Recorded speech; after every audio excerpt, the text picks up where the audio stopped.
Oke, baik. Kita masuk ke kategori wisata bahari. Di sini ketika berbicara kategori, di sini kita berbicara tentang supply, dimana ketika minggu lalu di materi sebelumnya kita sudah belajar tentang demand, yaitu di sisi wisatawan. Sedangkan ketika bicara supply, maka kita berbicara destinasi, berbicara produk wisata bahari. Indonesia sebagai destinasi itu punya potensi yang sangat besar sekali. Kita punya 16.056 pulau ya, dengan berisikan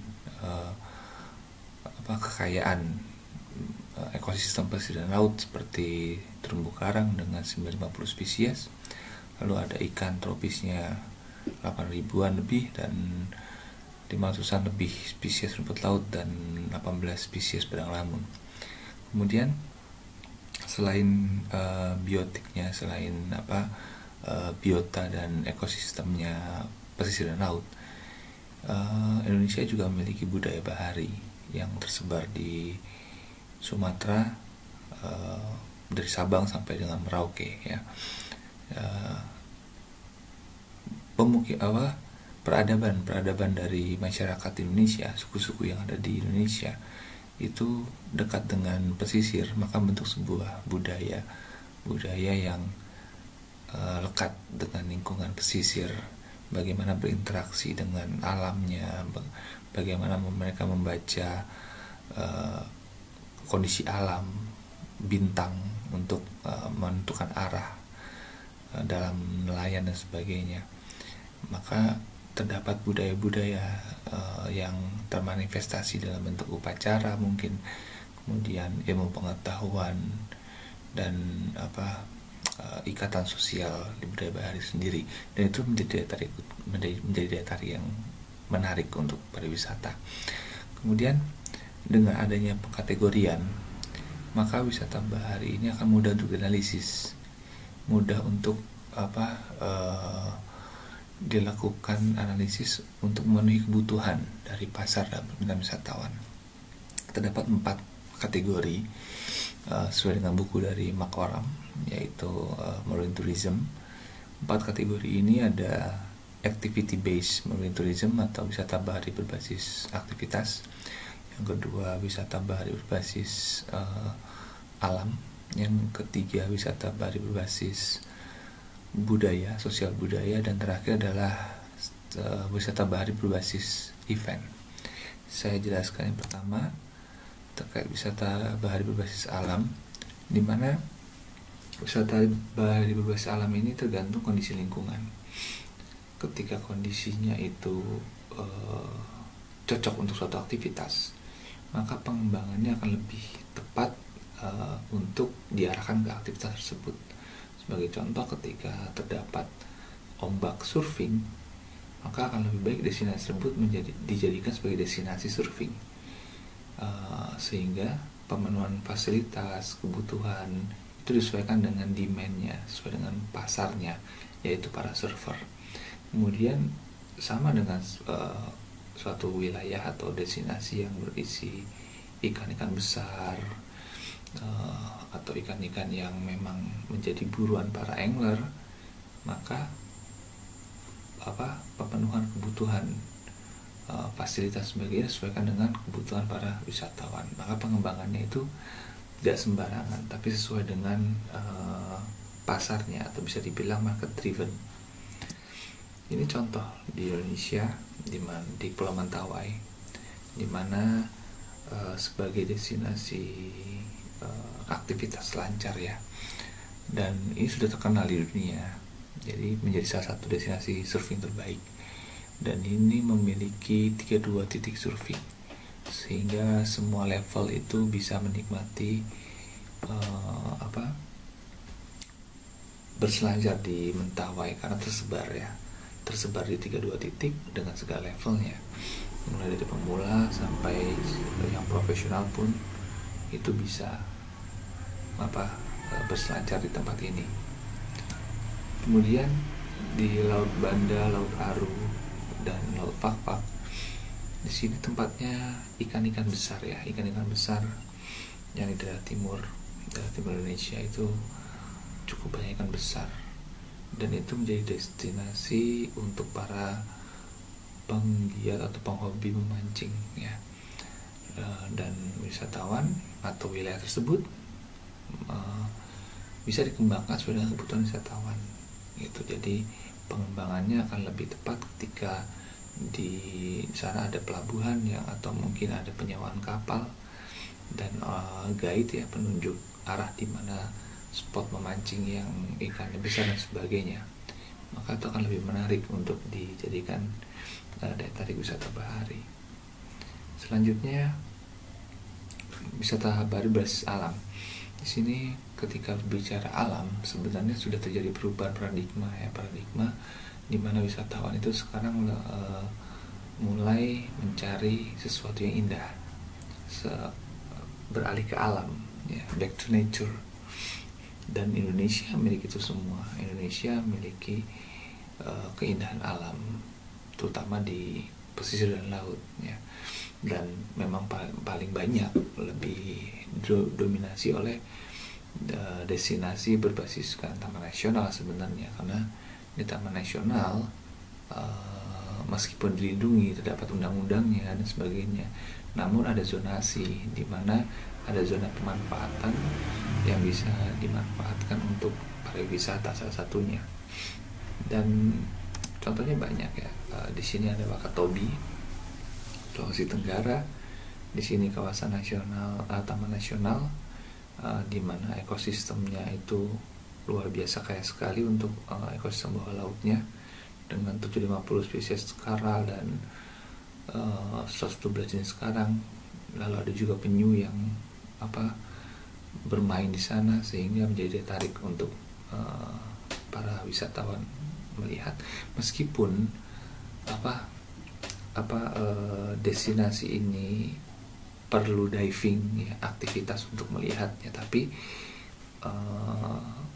penekanan utamanya bukan di aktivitasnya tapi lebih di alamnya gitu. Jadi memang terlihat seperti overlap antara activity dengan alam, tapi ketika berbicara wisata bahari berbasis alam maka stretchingnya lebih ke ekosistemnya, ke alamnya. Activity itu cara untuk menikmati alamnya, seperti itu. Berikutnya di ujung timur kita punya Raja Ampat di Papua Barat ya. Di sini salah satu destinasi wisata bahari yang menjadi 10 prioritas ya. Salah satunya Raja Ampat, dan bagus sekali alamnya, baik dari sisi landscape ya, landscape di mana banyak perbukitan-perbukitan yang menonjol dari lautan, kemudian underwaternya dan sebagainya. Berikutnya kita punya Komodo, Taman Nasional Komodo, kepulauan juga, dan di sini ada hewan endemik yaitu komodo. Ada juga Pink Beach-nya ya, pantai pasir merah muda, dan landscape-nya sangat indah sekali. Jadi di sini daya tarik utama alam itu menjadi jualan utama, produk utama, dan Taman Nasional Komodo tampaknya saat ini juga sudah mulai berbenah diri, karena dengan menaikkan harga tiket sehingga harapannya akan mengurangi jumlah wisatawan. Meskipun demikian, pengurangan itu bukan untuk sesuatu yang buruk. Mengurangi itu dengan menseleksi harga. Jadi orang yang wisatawan datang sana itu mereka mau membayar mahal ya. Meskipun sedikit, akan tapi dampak ekonomi juga tidak akan terlalu jauh ketika diterapkan menjadi mass tourism di sini. Kemudian berikutnya wisata bahari berbasis sosial budaya. Nah, unik sekali ketika berbicara sosial budaya, manusia dengan segala aktivitas budaya itu menarik, dan interaksi antar manusia wisatawan itu mendapatkan pengalaman baru, sehingga ketika berbicara sosial budaya, itu menjadi salah satu daya tarik yang bisa diunggulkan di suatu wilayah. Kemudian Indonesia punya banyak suku, ya, suku yang tinggal di area pesisir dengan keberagaman atraksi budaya yang dimiliki. Kita punya upacara di laut, ya, upacara adat di laut. Dan setiap daerah, setiap agama punya nama yang berbeda, meskipun tujuannya kurang lebih sama. Dimana di Tabot, ya, di Bengkulu itu ada kegiatan upacara adat, ya, itu untuk menyambut tahun baru Islam. Kemudian di Melasti, upacara Melasti itu sebelum nyepi, jadi sebelum masuki waktu nyepi, umat Hindu Bali itu melakukan ritual penyucian. Lalu untuk ada orang Jawa, ya, untuk suku Jawa itu larung sesaji satu suro itu biasa lakukan mungkin di Pantai Parangkusumo di Yogyakarta atau di Cilacap. Itu intinya lebih ke rasa syukur, tolak bala dan penyucian diri. Lalu yang berikutnya Tabui, ya, Tabui itu di Pariaman, ini untuk peringatan hari wafatnya cucu Nabi Muhammad SAW. Kemudian di Lamongan ada Tutup Layang, semacam sedekah bumi, mengandung makna kurang lebih sama seperti larung sesaji, yaitu doa, upacara, dan pesta perayaan. Unik sekali. Kemudian ada lagi di Lamalera. Di sini sesuatu yang unik karena hanya ada satu di Indonesia, perburuan paus. Jadi pada bulan Mei Oktober ada migrasi dari paus, ya, paus sperm whale. Ini dia bermigrasi dan kebetulan jalurnya dekat dengan desa Lamalera, dan tradisi perburuan paus ini sudah terjadi ratusan tahun. Jadi sudah sangat tua, sudah sebuah tradisi yang sudah sangat tua. Kemudian kegiatan mereka tidak dimodernisasi, maksudnya aktivitas perburuan ini masih menggunakan sesuatu yang sederhana, tradisional, ya, menggunakan tombak dari bambu dan sebagainya. Kemudian mereka juga melakukan ritual sebelum prosesi perburuan, di mana ada nilai religius di dalamnya, mulai dari persiapan pembuatan kapal hingga pelemparan tombak hingga proses pembagian dagingnya. Itu semua ada aturan yang harus dipatuhi, sehingga kegiatan ini unik ketika dikemas dengan baik, ya, tidak perlu menjadi artifisial, dimana ketika ada wisatawan lalu mereka memburu, tidak juga, tapi ini lebih ke arah nantinya akan jadi product driven, ya, product driven bukan market driven. Jadi ketika product driven ini pengembangannya menyesuaikan dengan produknya, gitu, tidak perlu memaksakan diri untuk memenuhi kebutuhan dari wisatawan. Jadi biarkan wisatawan yang mengikuti aturan main dari produk. Kemudian berikutnya di Desa Kalumbatan di Sulawesi Tengah, ini di Banggai, ya, di Banggai Kepulauan. Jadi terdapat suku Bajo di sana, di mana suku Bajo ini terkenal sebagai pengembara laut, yang kemudian uniknya mereka tidak bisa jauh dari laut, ya, bisa jauh dari laut, dan penelitian terbaru itu mereka bisa mampu menahan napas hingga 10 meter karena diafragma di tubuhnya beradaptasi dengan kemampuan menahan napas, karena mereka sering free dive untuk memburu ikan dan sebagainya. Dan unik sekali karena laut itu sebagai pintu depan bagi mereka, bukan pintu belakang, sehingga keberadaannya sangat menentukan kehidupan mereka. Itu otomatis mereka bersinergi untuk saling menjaga, sehingga memiliki budaya bahari yang sangat unik sekali. Oke. Selanjutnya wisata bahari berbasis event. Di sini ketika berbicara event, kita berbicara tentang promosi, bagaimana strategi pemasaran pariwisata itu salah satunya menggunakan event, dan upaya untuk memasarkan destinasi wisata bahari maka diselenggarakan event-event yang berlokasi di ekosistem pesisir dan laut gitu. Bermacam-macam eventnya bisa berupa kejuaraan, olahraga, atau mungkin festival dan lain sebagainya. Poin pentingnya adalah bagaimana mendatangkan wisatawan dari berbagai daerah ke suatu destinasi wisata bahari. Kemudian di sana maka akan terjadi multiplier effect dari pariwisata. Nah, dampak ekonomi, kemudian dampak dari wisatawan itu sendiri yang melakukan pemasaran secara langsung maupun tidak langsung dan sebagainya. Jadi ketika event berlangsung di suatu destinasi, maka bukan di saat event itu berlangsung dampak dirasakan, meskipun ada dampak dirasakan langsung, tapi yang diincar lebih ke arah dampak ikutan setelahnya gitu. Jadi post event itu yang menjadi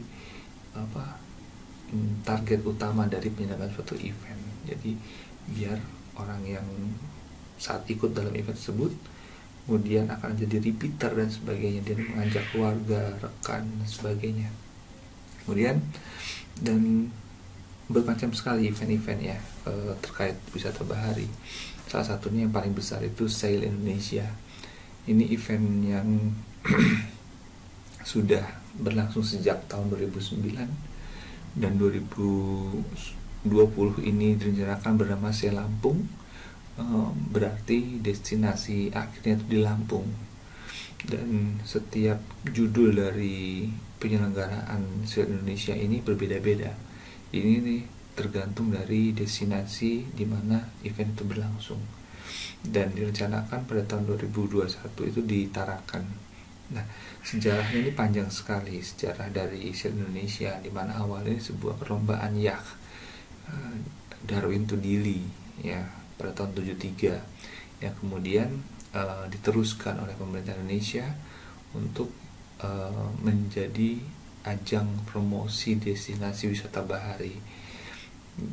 Berbagai upaya dilakukan oleh pemerintah, salah satunya dengan mempermudah izin dan lain sebagainya agar wisatawan atau penggiat yacht ini turut serta, karena memang dampak dari penyelenggaraan event ini secara ekonomi dan secara media value-nya tinggi sekali. Kemudian event yang lain seperti surfing ya, ada Krui Pro Surf Competition, lalu ada Mentawai International Pro Surf Competition.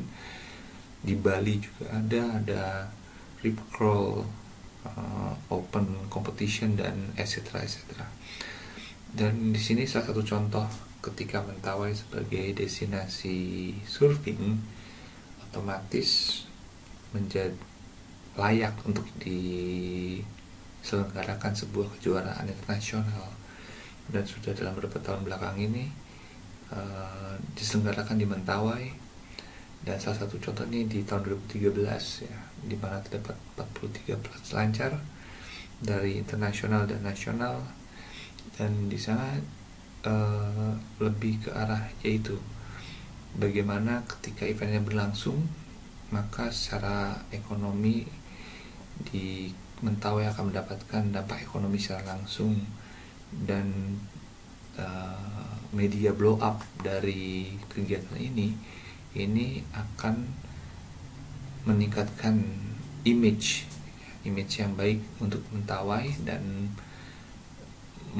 menegaskan bahwa Mentawai itu sebagai destinasi wisata bahari yang layak untuk kegiatan surfing.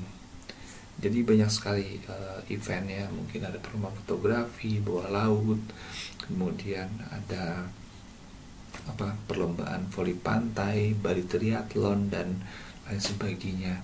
Selama event tersebut berlangsung di ekosistem pesisir dan laut, maka secara definisi kegiatan ini masuk dalam wisata bahari berbasis event, seperti itu. Baik, oke, tampaknya sudah habis. Ya ini adalah bagaimana kita seharusnya bersikap atau berperilaku ketika berwisata bahari. Oke, terima kasih. Sampai jumpa minggu depan.